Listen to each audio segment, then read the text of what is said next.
Kamen Rider Zeztz episode 26 is the best recap in the history of Kamen Rider, nay, in the history of all Henshin Hero Tokusatsu shows.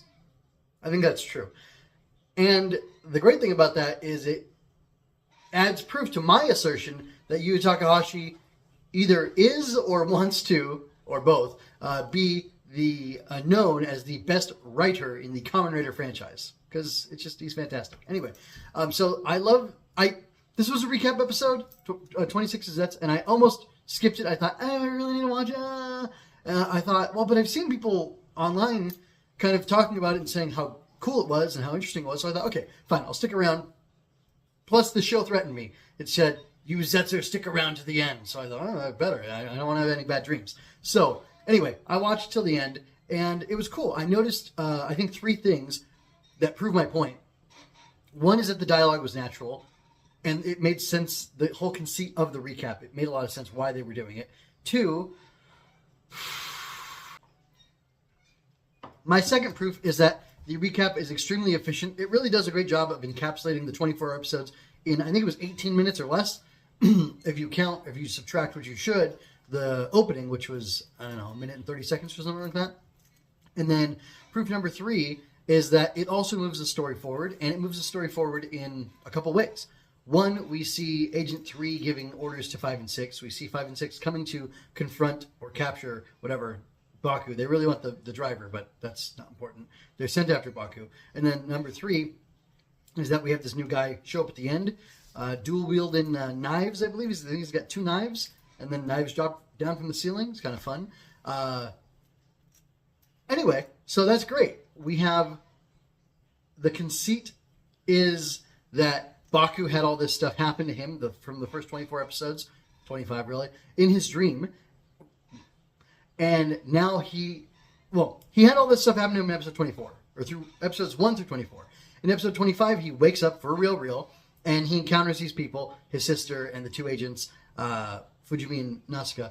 And then he basically tells them that he has history and connection with them that goes deeper, and that he's this agent, and that there's all this stuff going on. And they don't really believe him, but they're kind of intrigued and they're kind of hooked. And then by the end of the episode, they're all primed to want to learn about what's going on because he falls asleep in the Zeztz room, which I guess that's all it's called. And then he appears on the screen with Nem, and that sets us up for this episode where he says, okay, now that I've got you all hooked, now that I have your attention and you believe me, sort of, you're open to believing me, let me explain to you what happened. And then he goes ahead and does that. And all of them, because none of them were there in the events of the dream, or his premonition, really, and I'll clarify why I think premonition is more important than dream. None of them know what's going on, but they should want to know. They should be invested in knowing what happened, and they are, so they ask questions. And Nem, which this part doesn't... Okay, I'll jump back real quick. I, at one point, in talking with people in my comments, and some of you, and in seeing people talk about this online and thinking about it myself, was kind of thinking, oh, this is a Wizard of Oz scenario.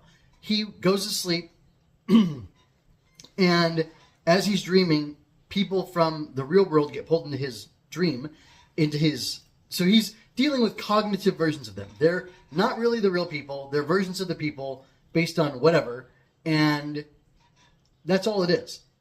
However, I don't think that's true because I think this was a premonition, a vision of the future of a potential reality that could have happened had things gone a certain way. But now that things are changing, that reality will not fall out the same way. However, people will still be the people who they were. So he was dealing with like an alternate timeline version of them almost. And the people who he got to know, he really did get to know them. And those connections really did happen in a way, or they had the potential to happen in his waking reality, in the waking world. But they didn't have the chance to because of circumstances. So now that he's awake and they're drawn into his story and they want to know what's going on, there's a chance for him to repeat those same dynamics with them, if not, beat for beat the same sort of scenarios. Nem is the exception because I don't know what happened with Nem actually. Was he dealing with the actual Nem, or was he dealing with a potential version of Nem throughout the dreams? I don't think he was dealing with the real Nem because she doesn't know that the lady's her mother, and she seemed very much like when she wanted to arrest him and all that stuff, like she was reset to the beginning. And Baku's the only one who had those sorts of meaningful interactions with everybody, including Nem. So Nem was also asking questions, and it made sense because she's a person, a character who was not who did not have the premonition. Therefore, she had things to ask about, like the others did, which makes a lot of sense. So, very natural way, very clever way to set up the synopsis, the recap segments, with having the characters say, well, what happened about this, or how does this function, as opposed to in Gokaiger or whatever, hey, do you remember when this happened? Oh yeah, that was crazy. Let's talk about that now, and then show the clip. So I really like that. And let me see my notes. So, I mean, I don't think I need to prove that it's extremely efficient because I've already basically stated that it is extremely efficient. No further proof needed. It went by like that. You get it. You're caught up.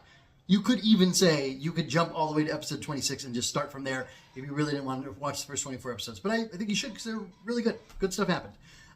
We had Mickey Mold. We had running around on a ball as a tiny purple guy. It was incredible. Anyway. And then my third point, or my third proof, is that the episode moved the story forward. So we're learning a little bit more about the structure. Agent 3 is giving orders. His orders are absolute, even though Agent 5 objects to them. And Agent 5, in the dream, in the premonition, he said he doesn't let go until his target is dead, which is interesting. And I always felt kind of funny about him and funny about that idea. But I think it makes sense, especially if they're going after bad things. Also, I'll focus on that somewhere else. More importantly than that side tangent I was going to get distracted by is that we also see this new Kamen Rider come along, who I won't name if you're not into the spoilers, but I've seen spoilers, or maybe in the name reported on scans or whatever, but I won't share it here. But we have this dual knife-wielding guy come in. So, pause. Baku's catching everybody up.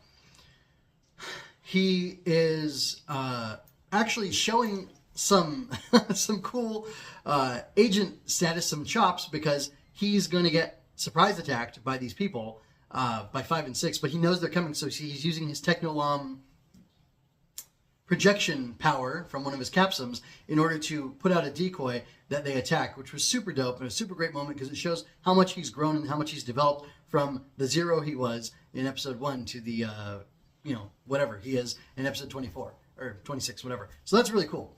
And that's part of the plot progression. And then this new guy comes in who's this new enemy who he attacks all of them.